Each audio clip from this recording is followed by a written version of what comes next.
사랑하는 여러분, 예수께서 죽음의 권세를 깨뜨리시고 다시 이 새벽에 살아나셨습니다.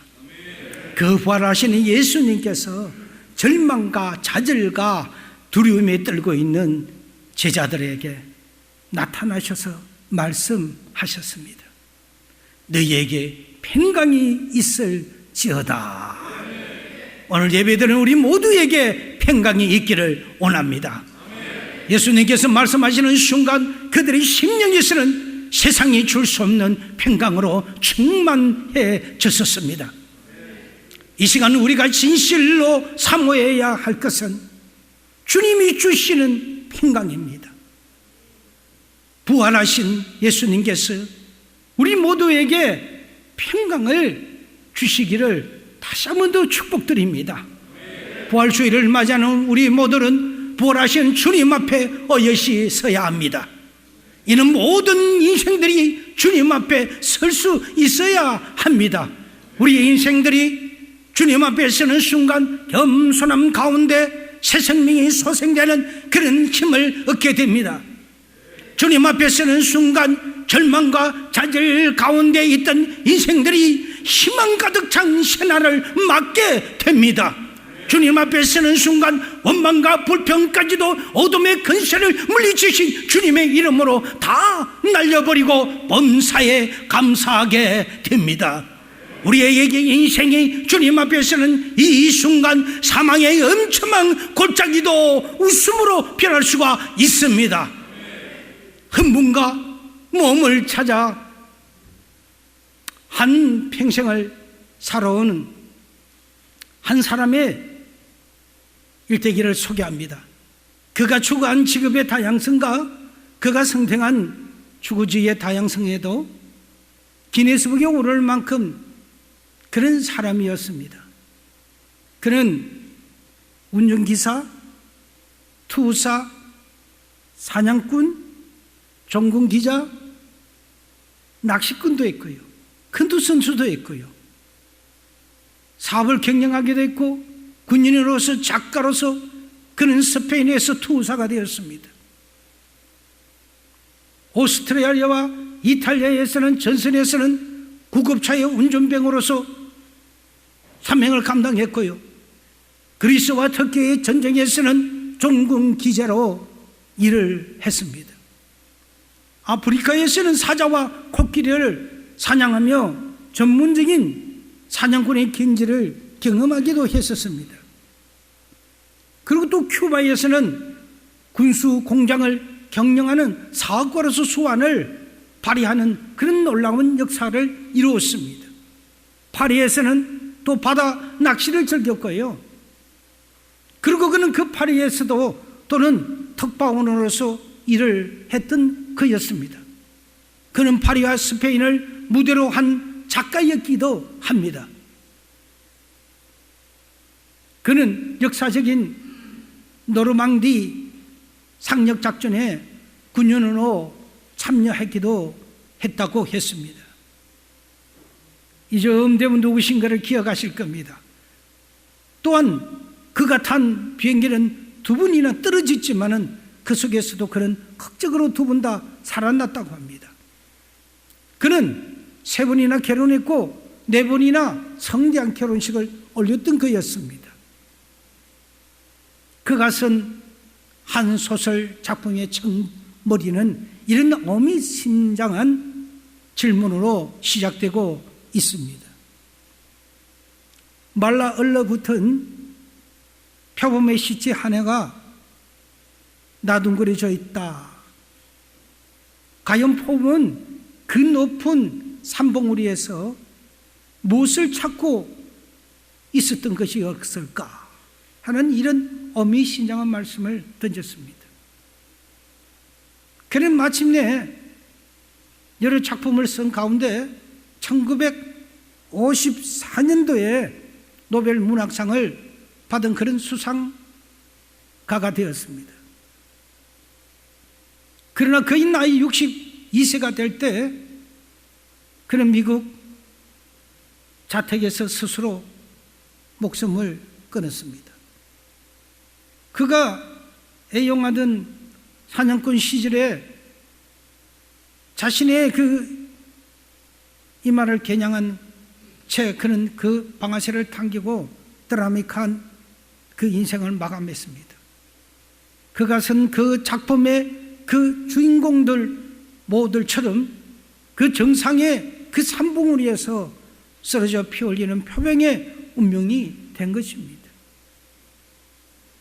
킬리만자로의 눈, 누구를 위하여 종을 울리나? 노인과 바다의 작가인 어니스트 헤밍웨이의 이야기입니다. 그는 한평생 인생의 기쁨과 스릴을 찾아 헤맸습니다. 그리고 어느 정도 그 기쁨을 누리기도 했습니다. 그래도 어느 날인 그는 소위 찾았다고 생각했던 그 기쁨이 그의 인생에서 더 이상 오를 수 없는 그 기쁨에서 떨어지는 것을 확인하는 순간 그는 더 이상 자신의 존재를 이 땅에서 지속해야 할 의미를 잃어버리고 결국 자신의 그 인생을 비극적으로 마무리하고 말았습니다. 참 불쌍한 인생이 아닐 수가 없습니다.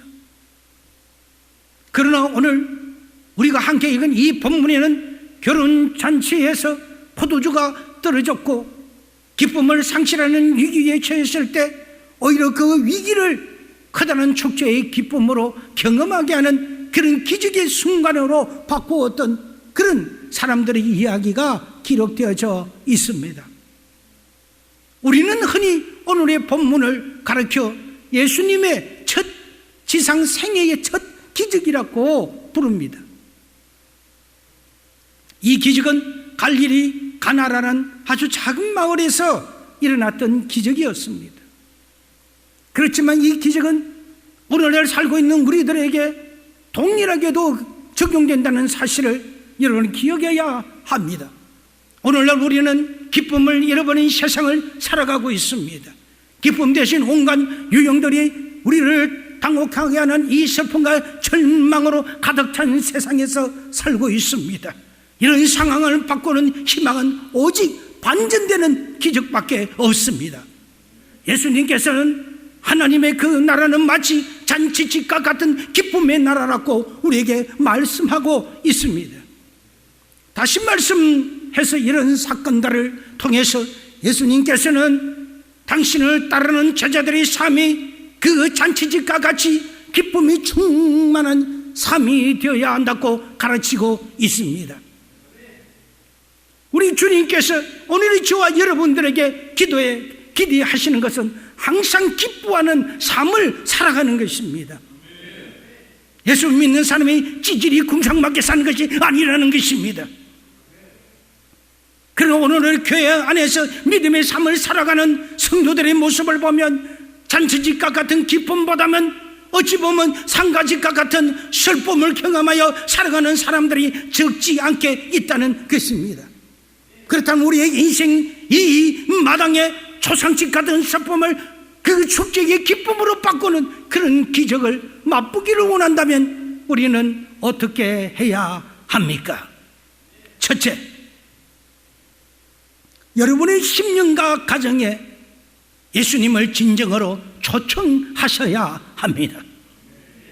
우리가 잘 아는 이 갈릴리 가나의 혼인잔치의 이 기적의 사건이 무엇보다도 먼저 관찰되어야 할 중요한 사실은 예수님이 거기에 계셨고 거기에 초청받았다는 사실입니다.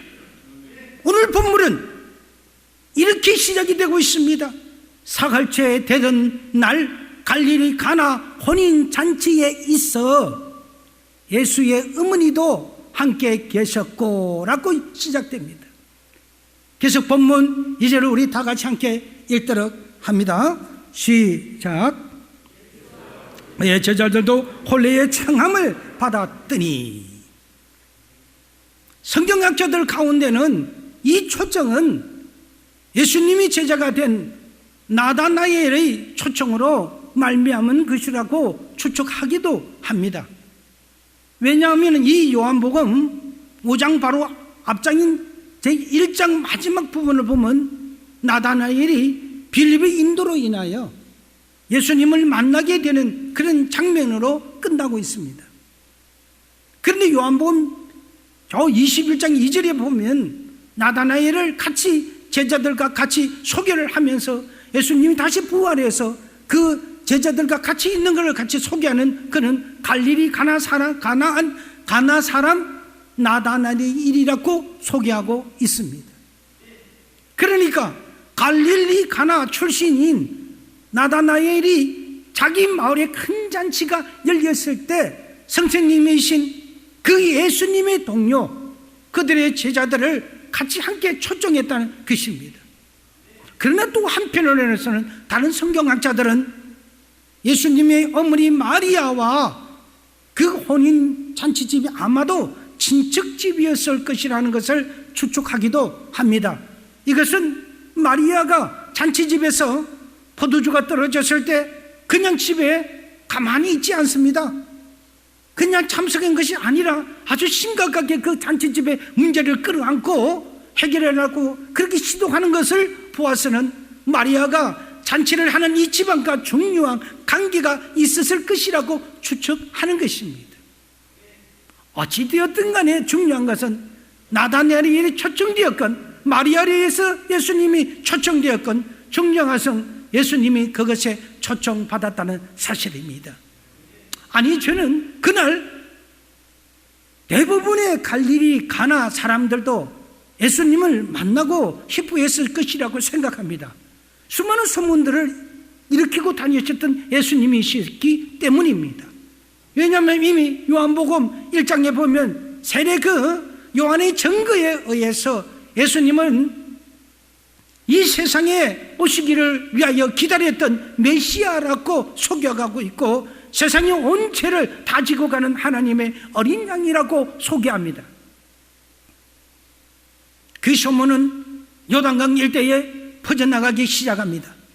그리고 그 소문은 갈릴리 가나안 그 아주 작은 마을 그 사람들에게 예수님은 희망이었기 때문입니다.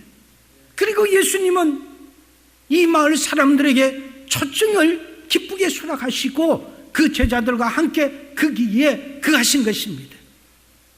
예수님은 부한자에게 모시는 것이 아닙니다. 예수님은 권력가, 예수님은 간 위치에 있는 사람들에게 오시는 것이 아닙니다. 예수님은 나잔 자에게 먼저 오셨습니다. 가난한 자에게 먼저 오셨습니다. 힘들어하고 슬픈 자에게 먼저 오셨습니다. 나약하고 병들은 그런 자에게 오셔서 예수님은 기적을 통하여 병을 낫게 하시고 모든 걸 반전시켰던 예수님이셨습니다. 중요한 것은 이것입니다. 예수님께서 이 마을에 오셨다는 사실입니다. 그리고 예수님으로 인해 모든 것이 달라져 가기 시작을 했습니다. 이 작은 마을은 더 이상 작은 마을이 아니라 작은 마을에서 중요한 마을이 되었던 것입니다. 이 작은 마을은, 이 작은 잔치는 평범한 잔치가 아니라 중요한 잔치가 되었고요, 거기에 있었던 평범한 사람들은 그냥 평범한 사람들이 아니라 이제 예수 그리스도를 중요한 사람들로 정인하는 그런 정인자가 되었던 것입니다. 이제부터 예수님을 초청하는 저와 여러분 우리 모두의 가정들마다 중요한 가정이 될 것입니다. 어김없이 초청하시기를 바랍니다. 예수님을 초청하는 개개인의 그 심령들마다 이 개인들은 중요한 사람들이 될 것입니다. 이 사실을 믿는다면 사랑하는 여러분, 여러분들의 그 인생의 마당에 예수님을 초청하십시오. 진정으로 초청하십시오. 자정시켜 주십시오. 여러분의 가정에 여러분의 초청하십시오. 여러분의 생기는 직장에서도 초청하십시오. 여러분의 사업체에서도 초청하십시오. 예수님이 여러분을 찾아오면 여러분이 한 사람 한 사람은 중요한 존재가 될 것입니다. 세상에서 가장 존귀한 하나님의 자녀가 될 것입니다. 그래서 요한복음 1장 12절에서 이렇게 말씀하고 있지 않습니까? 영접하는 자 곧 그 이름을 믿는 자에는 하나님의 자녀가 되는 근세를 주셨으니. 아멘입니까?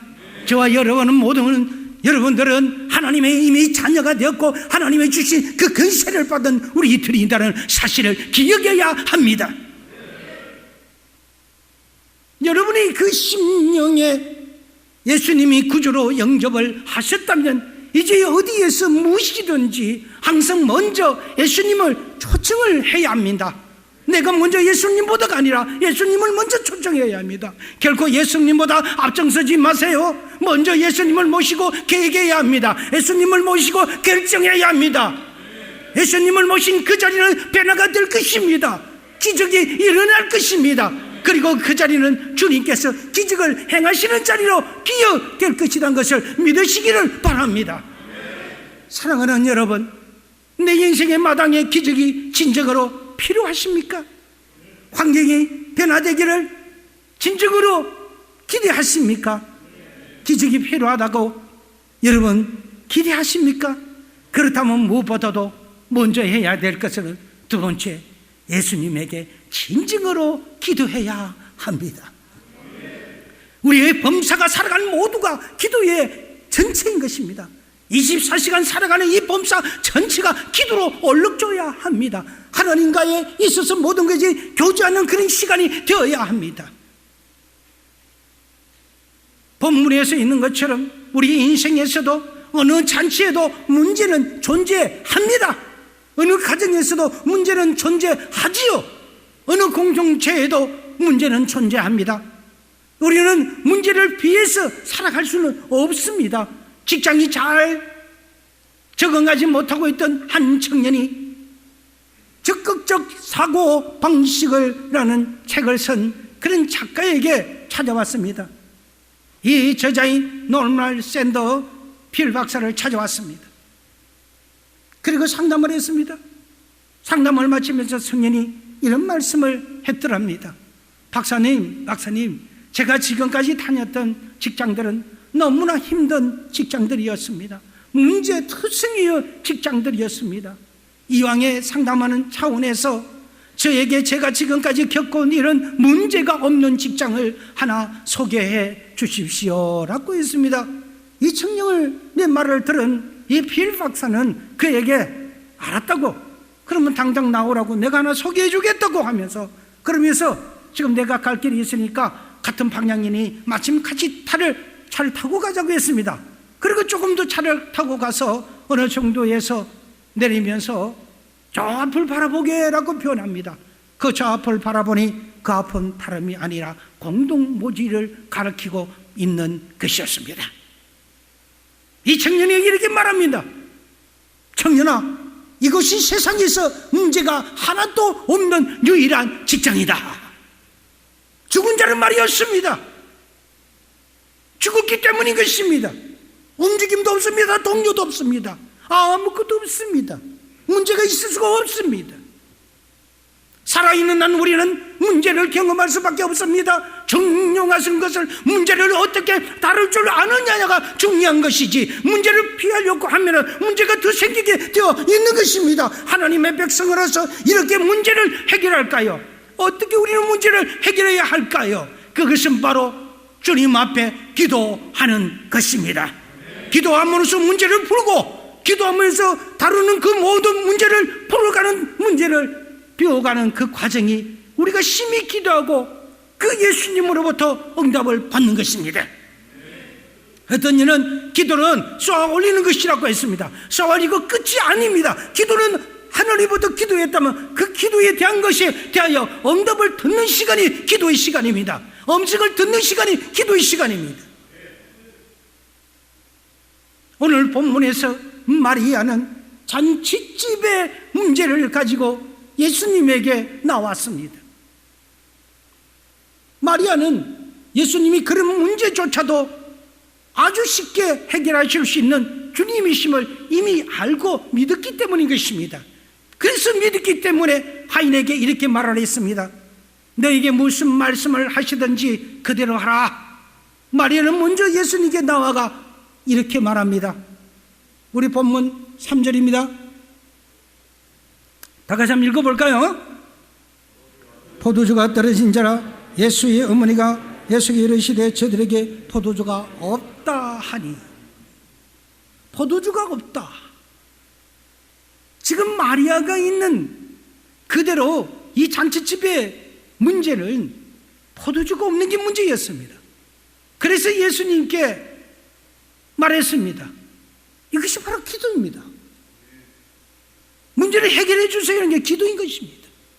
이처럼 예수님께 말하는 것이 기도이기 때문에 기도는 자기 문제, 자기의 아픔, 자기의 모든 상황을 있는 그대로 주님 앞에 내어놓고 말하는 것입니다. 아주 거룩한 미화법을 하는 것이 아니라 예수님이 이래 달고 저리 아세요. 기도를 너무 잘 알렸고 미화시키는 것도 그것도 교만 아닙니까?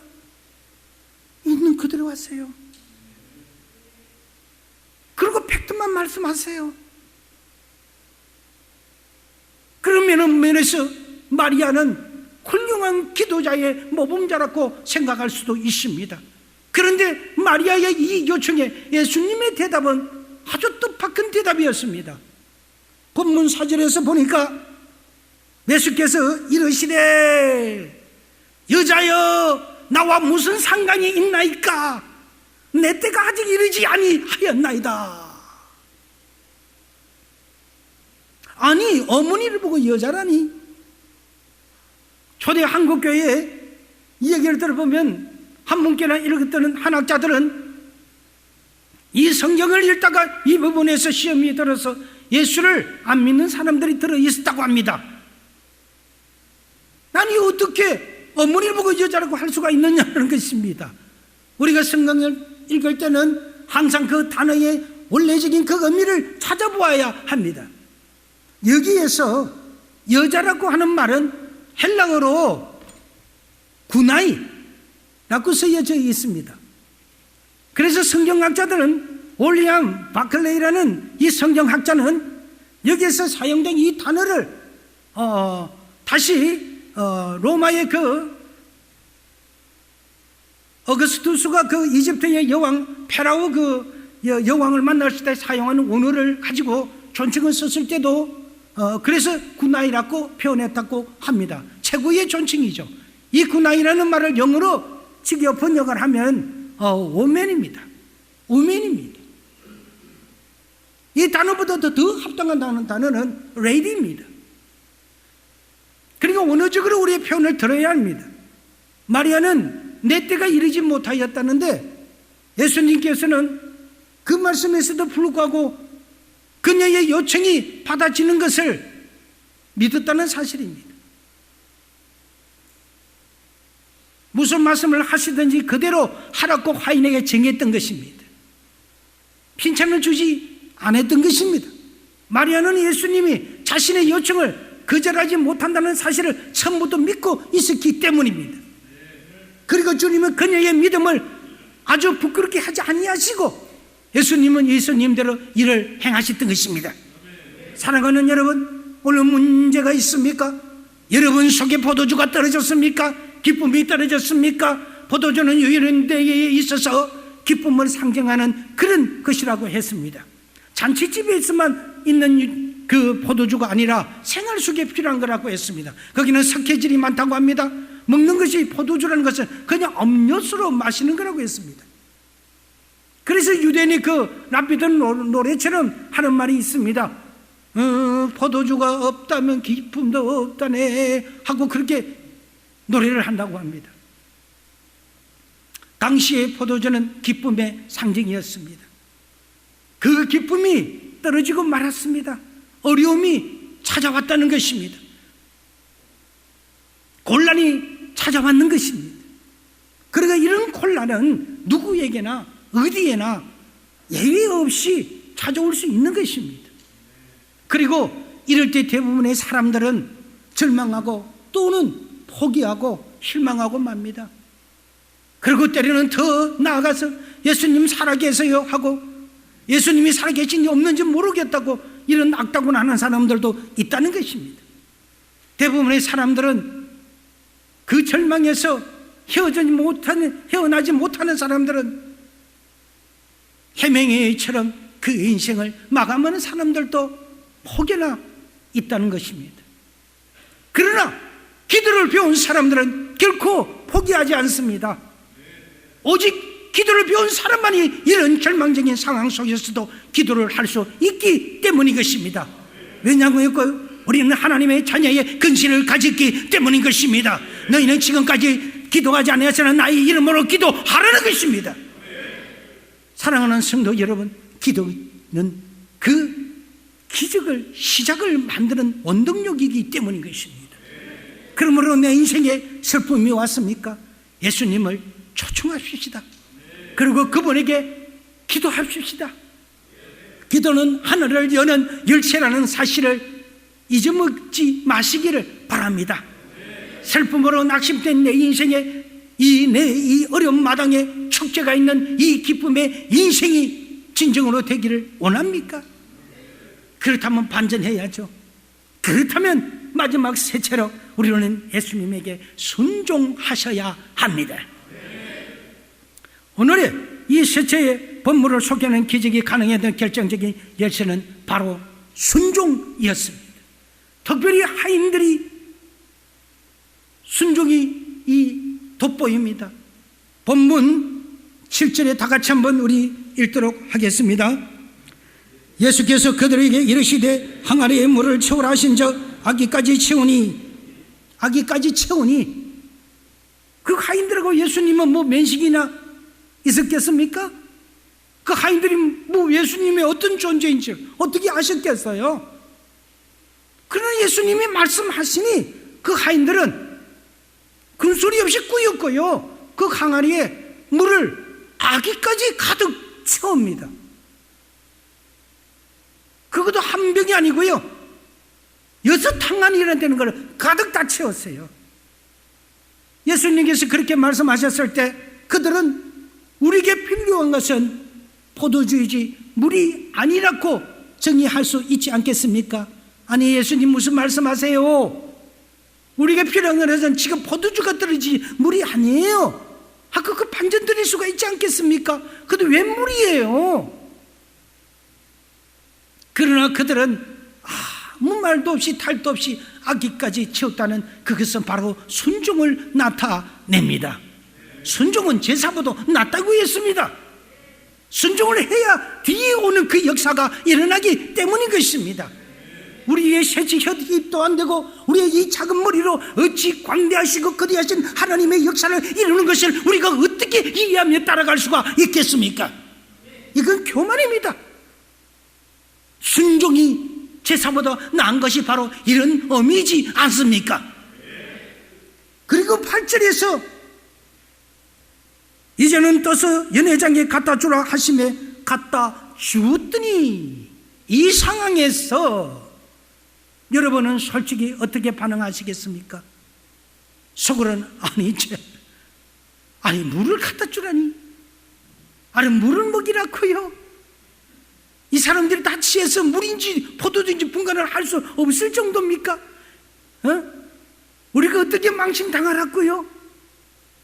그러나 본문을 자세히 보십시오. 성경에는 하인들이 갖다 주었더니라고 말을 했습니다.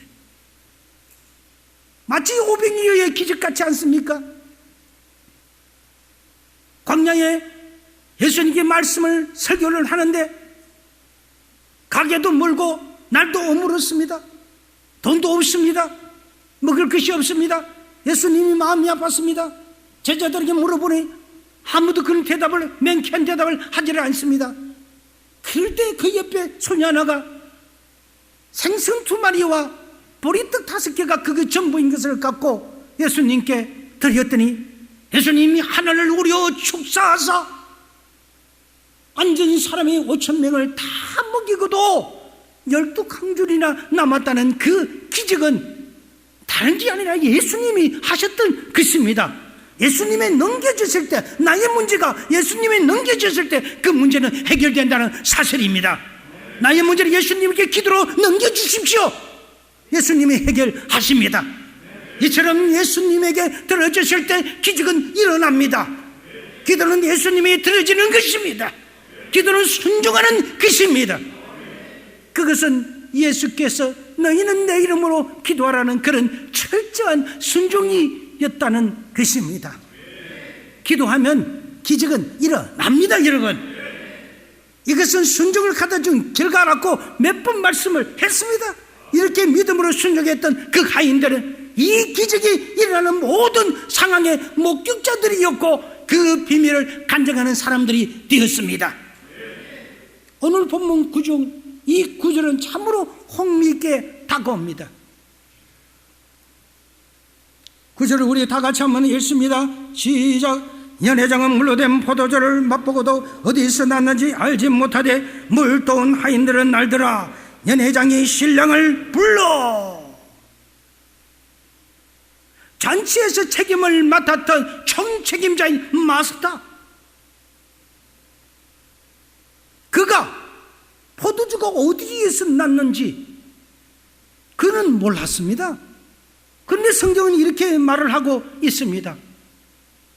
그는 몰랐지만 하인들은 알더라는 것입니다. 물을 떠줬을 뿐이기 때문입니다. 당시 상황을 한번 상상해 보시기를 바랍니다. 잔치를 책임받았던 책임자도 몰랐다는 것입니다.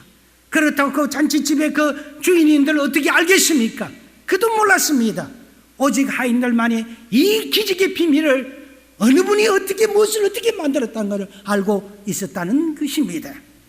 여러분, 기적은 순종하는 사람들을 위해 준비되었다는 것을 믿어야 합니다. 기적은 요행을 바라는 사람들에게서 일어나는 것이 아닙니다.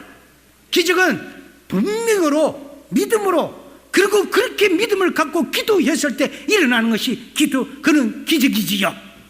저는 우리 모두가 이런 기적의 비밀을 간직하는 그런 순적하게 그렇게 순종하는 그런 믿음을 가진 사람들이 되기를 축원드립니다. 이 순종이 가져온 기적은 무엇입니까? 물 항아리 6개가 넘쳐나는 포도주의 기쁨이었습니다. 학자들이 또 이런 것을 잘 하지요. 이 물두덩이에 있는 이 항아리가 얼마나 클까 등등을 해서 학자들이 연구를 해봤습니다. 유대인들은 손님이 오면 손을 씻기 위해 당겨진 이 항아리 한 개에 포도주의 양을 계산하니까 큰 잔으로 약 300잔 정도 된다고 합니다. 그러니까 6항아리니까 그러니 약 1800, 약 2000잔 정도의 분량이 되었다고 하는 것이죠. 어마어마한 양을, 어마어마한 질 좋은 포도주를 우리 예수님이 기적으로 만들어 내신 것입니다. 이것이 풍성한 기적입니다. 우리 예수님 째째한 분 아니세요. 예수님이 구하세요. 예수님이 풍성한 것을 우리에게 주시는 것입니다.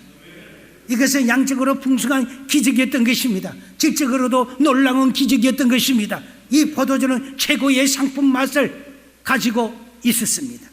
그랬기에 이 맛을 본 사람들이 본문에 보니까 이렇게 말을 하고 있습니다. 보통 잔치집에 가면 처음에는 좋았다가 좋은 것을 내다가 나중에는 점점 이분들이 취해지니까 질 좋지 않는 이 나쁜 것을 내는데, 이 집은 갈수록 좋은 것을 내더라고 그렇게 표현하고 있습니다. 사랑하는 여러분, 여기에는 우리 하는 주님의 교훈이 담겨져 있습니다. 이 기적은 그냥 평범한 기적이 아니라는 것이지요. 예수님께서 오늘 본문에서 이 기적은 특별한 의미를 가지는 것이어서 이거는 표적이라고 그렇게 증거하고 있는 것을 기억해야 합니다. 본문 11절에 보니까 예수께서 첫 표적을 갈릴리에서 행하시니 그의 영광을 나타내시며 제자들이 그를 믿느니라 라고 하셨습니다. 표적을 보고 믿는 거예요. 물론 보지 않고 믿는 것이 더 복되더라고 말씀을 분명히 하셨습니다. 그래서 단순히 기적이라고 하지 않고 표적이라고 했고, 이 표적이라는 것은 그 기적의 사건을 말하고자 교훈을 가르치는 것입니다. 그러므로 기적에는 놀라운 교훈이 있습니다. 어떤 교훈일까요? 예수님이 이런 일을 행하시는 분이시라는 그런 교훈입니다. 빈 항아리에 내 마음에 하나님의 말씀이 채워지면 우리 안에 놀라운 기쁨을 만들어내시는 그분이 바로 예수님이십니다. 빈 항아리입니까 여러분? 말씀을 채우십시오. 빈 항아리입니까 여러분? 기도로 채우십시오. 질과 양적으로 우리 예수님 찾아와 주셔서 최상의 성품으로 만들어내시는 그런 분이시다는 것을 기억하시길 바랍니다. 말씀을 맺고자 합니다. 사랑하는 여러분, 기적이 필요하시다면 이 기적의 주인이 되시는 예수님을 먼저 초청하는 것이 중요합니다. 그리고 그분 앞에 나와 내 인생의 모든 문제를 내려놓고 기도하시기를 바랍니다. 그리고 그의 순종의 결단을 보십시오. 그러면 여러분과 여러분의 가정에는 기적의 그 축제가 시작될 것입니다. 우리에게 인생은 기쁨으로 가득 찬 새로운 인생이 시작될 것입니다. 주님은 2000년 전에 인생의 그 마당에서 기쁨을 빼앗긴 채 고난 가운데 살아가는 인생들을 위해 이 땅에 오셨습니다. 그리고 우리의 슬픔과 절망의 원인인 죄를 짊어지시고 예수님이 십자가에서 피 흘리시고 예수님은 죽으셨습니다. 그리고 예수님은 어김없이 우리에게 사흘 만에 다시 오늘 새벽 아침에 다시 부활하셨던 것입니다. 우리들에게 기쁨을 되돌려 주시기 위해서 말입니다. 우리에게 믿음을 주시기 위해서, 우리에게 소망을 주시기 위해서 우리 예수님이 부활해 주셨던 것입니다. 그 인생의 진정한 희망을 주시기 위해서, 가슴 가득한 이 기쁨을 주시기 위해서 예수님은 오늘 새벽에 부활하셨습니다. 삶의 진정한 행복이란 예수 그리스도를 구주로 영접하는 자에게 주어지는 보너스이라는 것을 기억합시다. 오늘 부활하신 예수님의 내 삶에, 내 믿음에 그 순종함으로 모실 수 있다는 저와 여러분의 삶은 다시 한번 기적의 잔치집이 될 것입니다. 루트는 우리에게 이렇게 말씀합니다. 예수님이나 하여간 예수님 되게 하라고 인생의 고난과 어려움을 나 혼자 지고 감당하고 낑낑거리지 말라고 말입니다. 나의 구원자 되시는 그 부활의 그 예수님께 도움을 요청하십시다. 그러기 위해서는 먼저 예수님으로 하여금 여러분 삶의 진정한 주인이 되시고 호주가 되게 해달라고 기도하시길 바랍니다. 그분이 바로 여러분의 삶을 다스리시도록 삶의 자리를 내어 드리십시다. 그러면 오늘 이 우리가 가나의 기적을 본 것이 바로 여러분들에게 시작이 될 것입니다. 슬픔과 걱정은 물러가고 축제와 같은 이 잔치 마당이 펼쳐지게 될 것입니다. 오늘 그분을 축제의 주인으로 모십시다. 저와 여러분이 이런 기적의 기쁨을 매일매일마다 바라 누릴 수 있는 그런 여러분들이 되시기를 축원드립니다.